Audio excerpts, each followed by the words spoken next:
Usa ang nakalas human matagak sa pangpang sa National Highway sa lungsod sa Barili ang usa ka auto nga gimaneho sa usa ka Russian national alas 3 kagahapon sa hapon. Tungsayran sa report ni Mark Reggie Abella.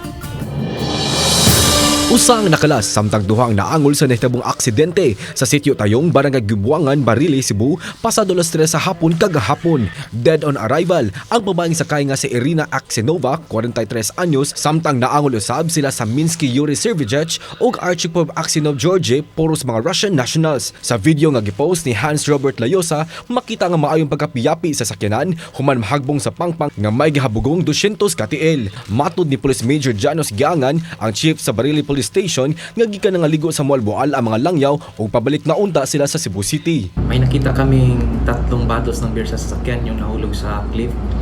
No?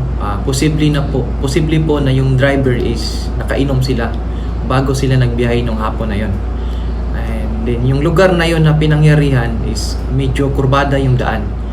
And then based sa experience natin, pag iinom ka talaga ng beer is nakakaantok talaga yon. So may posibilidad na pagdaan ng sasakyan dun sa may area is nakatulog yung driver. Sa dugang pakisusi sa kapulisan, gituhuang mitipas ang sakyanan sa pikas nga dalan ug milaho sa pangpang ug mitugpa sa batong bahin sa baybayon.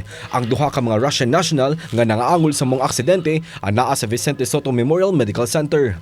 Nakigalayo na ang kapulisan sa Russia Embassy aron mapaibaw ang makabanay sa mga biktima. Misugyot usab ang kapulisan sa Barili LGU ug DPWH nga pabutangan og railing ang maong dapit aron wala nay maaksidente. Coordinate kami sa LGU na mag-request kami ng palagyan ng railing sa DPWH yung area na yan. Kauban si Rod Prado, Mark Reggie Abella. Balitang Bisdak.